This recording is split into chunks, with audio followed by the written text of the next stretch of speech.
안녕하세요. BNC 한의사 박경숙입니다.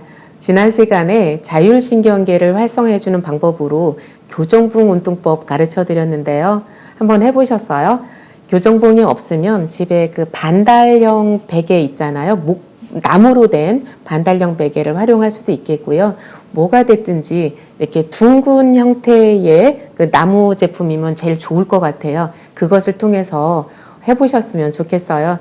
자, 오늘은 이제 자율신경계를 활성화해 줄 수 있는 방법을 또 다른 방법으로 소개해 드리려고 해요.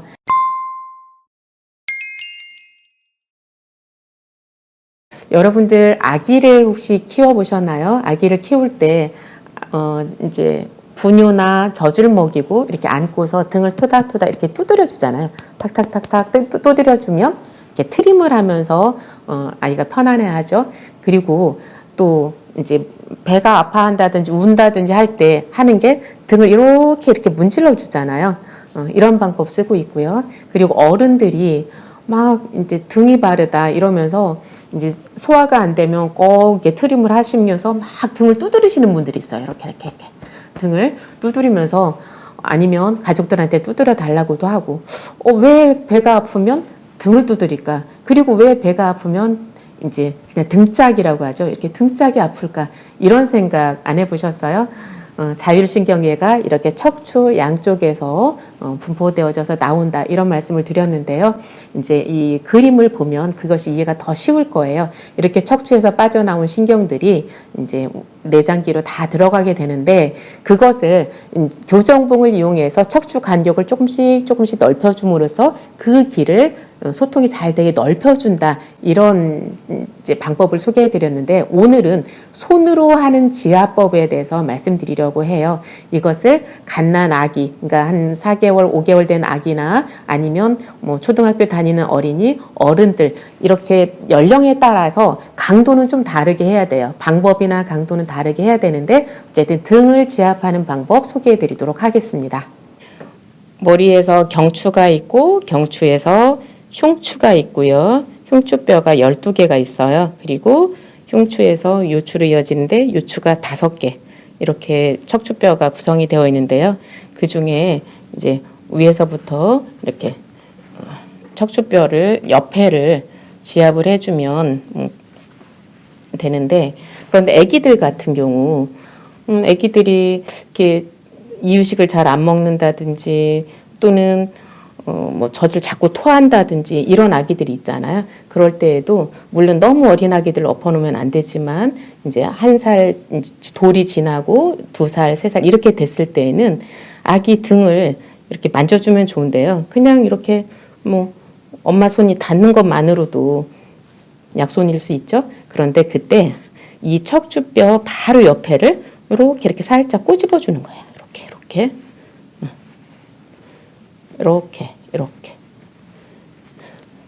이렇게만 해도 이 척추뼈 바로 옆에서 이제 그 척추에서 내려온 그 신경이 이렇게 가지쳐서 우리의 내장으로 들어가게 되어 있거든요. 그런데 이렇게 마사지 해주면 그 신경들이 흐름이 원활해질 수 있고 그러면 안에 내장 그 기능들이 훨씬 좋아질 수 있다는 거예요.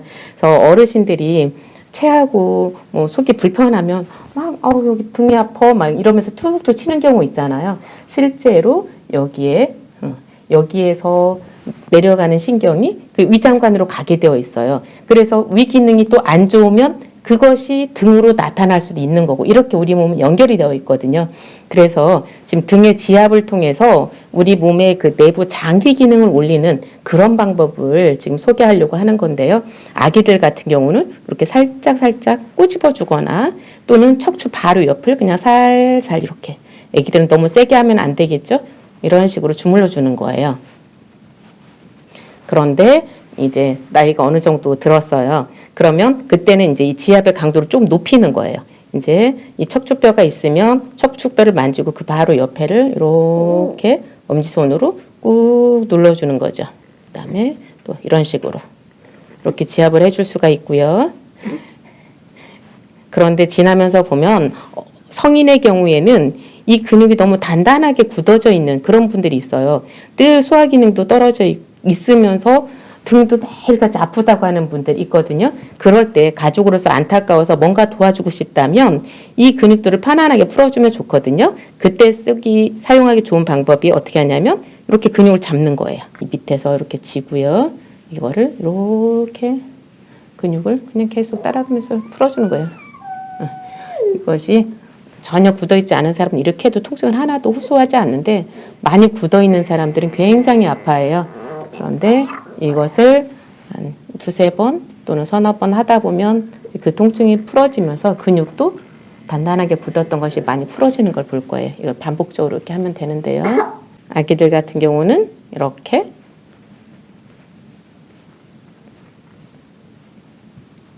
척추 옆에를 살살 꼬집어 두듯이 이걸 실제로 세게 꼬집으면 안 되겠죠? 살살 이렇게.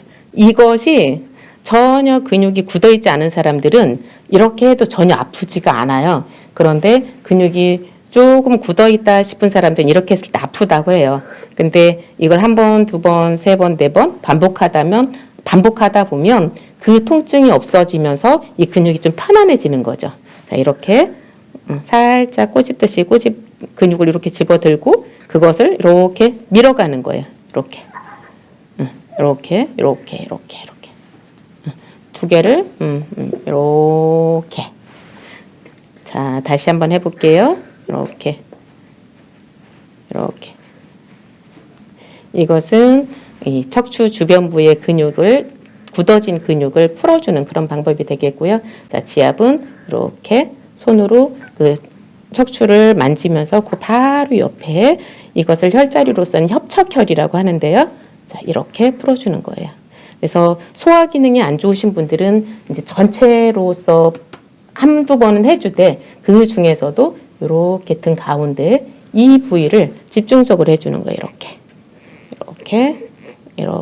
여기를 조금 세게 해줘야 되겠죠? 이런 식으로. 제가 지금 소화 기능이 떨어진 분들을 지압하는 방법을 여러 가지로 소개를 해드리고 있는 거예요. 자, 이렇게. 이 부위를. 이렇게.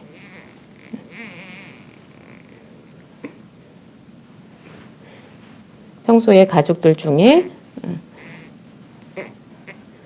지금 속이 불편하다 하시는 분들이 있으면 이렇게 등 부위를 지압해주면 몸이 훨씬 편안해지실 거예요. 사람이 살아가면서 서로의 그 스킨십을 통해서 더 가까워진다고 하죠. 그래서 사랑하는 아이들을 늘 손을 잡아주고 안아주고 이러면서 이제 정서적으로도 편안하게 자라갈 수 있을 텐데요. 이렇게 소화 기능이라든지 대사 기능이 떨어져 있을 때뿐만 아니라 어린 아이들은 점점 그 내부 장기 기능이 완성되어져 가는 단계거든요. 그러니까 태어날 때 다 완성돼서 태어나는 것이 아니라 한 12살 될 때까지 계속해서 소화 기능뿐만이 아니라 모든 장기 기능들이 점점 완성을 해가는 거예요. 진행형인 거예요. 그래서 그 자라날 때에는 언제라도 이렇게 등을 한 번씩 만져준다든지 지압한다든지 이런 것이 건강에 도움이 될 수 있어요. 그래서 잠을 잘 때 그냥 재우지 마시고 이렇게 아이를 잠깐 엎드려 볼래? 해서 이렇게 한 번씩 만져주고 이런다면 그것이 이제 위장도 튼튼해지고 장도 건강해지고 이렇게 해서 그 성장기 이후에도 건강하게 이제 커갈 수 있다고 생각을 해요. 그런데 어린이뿐만이 아니라 지금 가족 중에 이렇게 소화 기능이라든지 이제 전체적으로 기능이 떨어져 있는 분들이 있어서 마음이 아프다면 그럴 때 그냥 마음만 아파하지 마시고 이렇게 손으로 엎드려서 또는 앉혀놓고 이렇게 등을 지압을 해주셨으면 좋겠고요. 그리고 등 주변에 단단한 근육들을 이렇게 부지런히 풀어서 이제 편안하게 해준다면 속만 편안한 것이 아니라 우리가 등에서 느끼는 그런 피로감이라든지 이런 것들도 함께 해소될 수 있을 거예요. 이렇게 해서 건강하고 화목한 가정 만들어 갔으면 좋겠습니다.